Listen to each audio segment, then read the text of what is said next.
नमस्कार दोस्तों, आप सुन रहे हैं श्री कृष्ण की कथा में आप सभी का बहुत बहुत स्वागत है।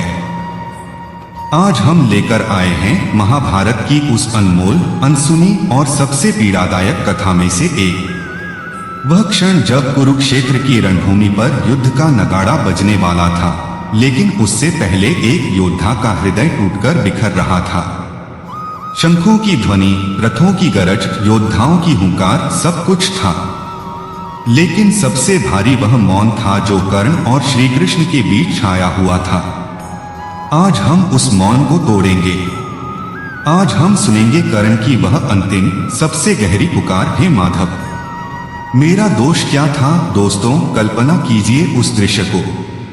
सूरज ढल रहा था, आकाश में बादल घिर आए थे, जैसे स्वयं देवता भी इस युद्ध से दुखी हों। पृथ्वी पर धूल उड़ रही थी। एक तरफ पांडव सेना, दूसरी तरफ कौरव सेना। बीच में कोई नहीं, केवल वह रथ जिस पर कर्ण खड़े थे। उनके कंधों पर विजय का बोझ, लेकिन हृदय में सवालों का पहाड़। वे अकेले गए, न किसी से कहकर, न किसी को बताकर। बस श्री कृष्ण को बुलाया, वह माधव जो सब कुछ जानते थे फिर भी चुप रहे थे। कर्ण ने पहली बार अपनी आंखें उठाकर देखा।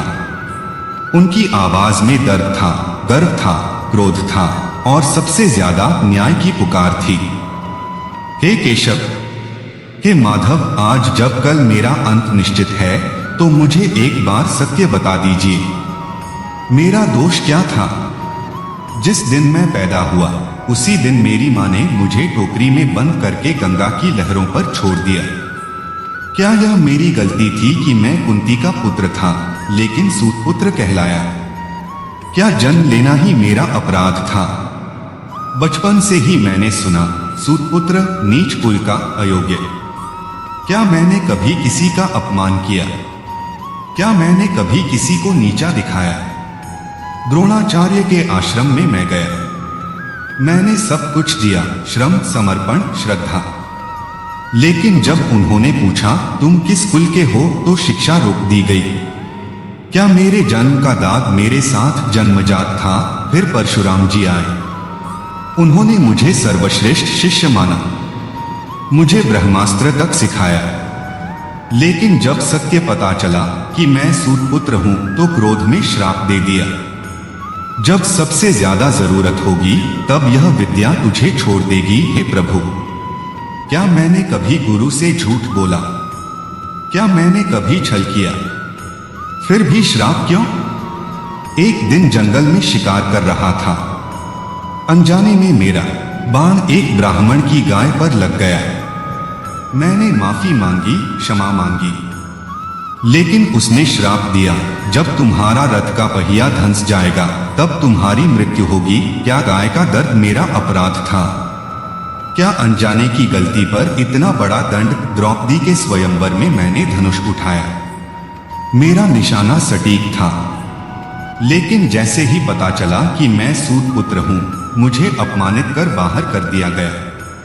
द्रौपदी ने कहा, सूतपुत्र से विवाह नहीं होगा। क्या मेरा प्रेम, मेरा प्रयास, मेरा सामर्थ्य सब व्यर्थ था? और सबसे बड़ी पीड़ा, माता कुंती, जब युद्ध करने वाला नहीं था, जब मेरे 5 भाई खतरे में थे, तब उन्होंने मुझे बुलाया और कहा, तुम मेरे पुत्र हो, पांडवों की ओर आ जाओ। हे माधव, अगर मैं उनका पुत्र था तो इतने वर्षों तक क्यों चुप रही? क्यों मुझे सूतपुत्र बनाकर रखा? क्यों तब बताया जब उनकी जरूरत थी, मेरी नहीं?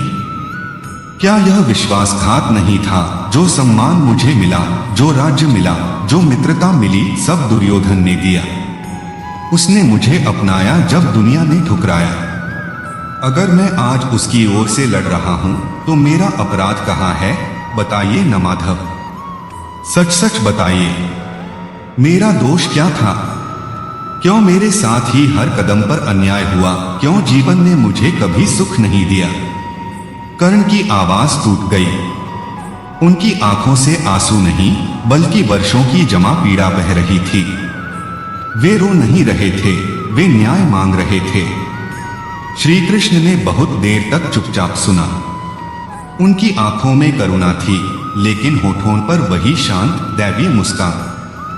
फिर उन्होंने बहुत धीरे, बहुत गहरे स्वर में कहा, कर्ण, मेरे प्रिय सखा सुनो, मैं तुम्हें केवल शब्द नहीं दूंगा, मैं अपना जीवन खोलकर रख दूंगा। मेरा जन्म भी कारागार में हुआ था।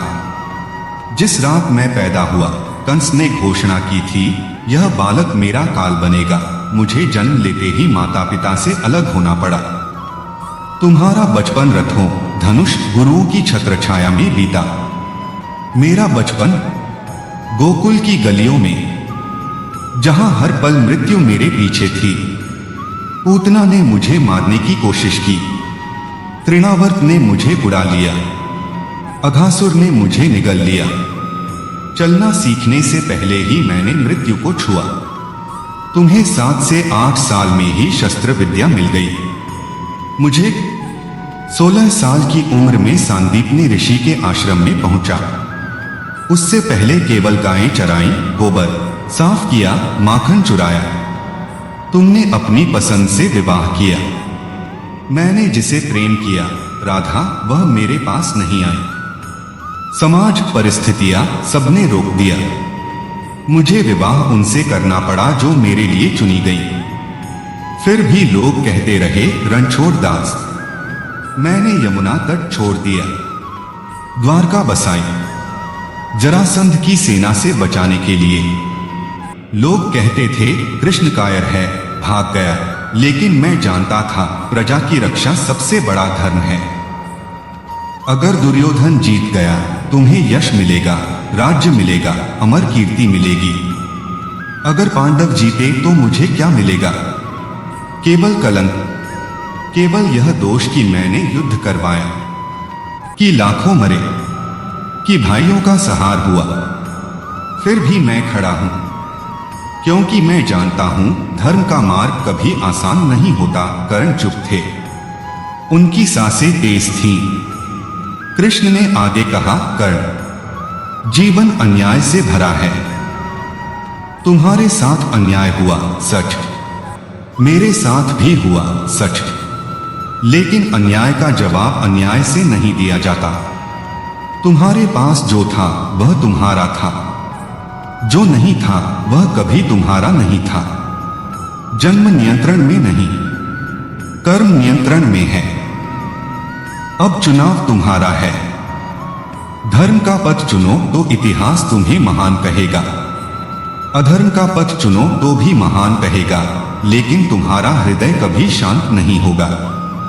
मैं तुम्हें रोक नहीं रहा, मैं केवल दर्पण दिखा रहा हूं। तुम महान हो कर्ण, तुम्हारा स्थान अमर है। लेकिन याद रखो, कर्म ही कुल है, जन्म नहीं। कर्ण ने सिर झुकाया, उनकी आंखें बंद हो गई। एक गहरी सांस ली। उनके चेहरे पर अब क्रोध नहीं, शांति थी, समझ थी, स्वीकृति थी। दोस्तों, यही है वह संवाद जो हमें सिखाता है, पीड़ा सबकी है, अन्याय सबके साथ होता है, लेकिन चुनाव हमारा होता है। कर्ण ने अपना चुनाव किया, कृष्ण ने अपना, और हमारा चुनाव क्या है? कृष्ण कथाएं में आज के लिए इतना ही। जय श्री कृष्ण। राधे राधे। प्रभु की कृपा आप सभी पर बनी रहे। अगली कथा में फिर मिलेंगे। धन्यवाद सुनने के लिए। जय हो, जय हो, जय हो।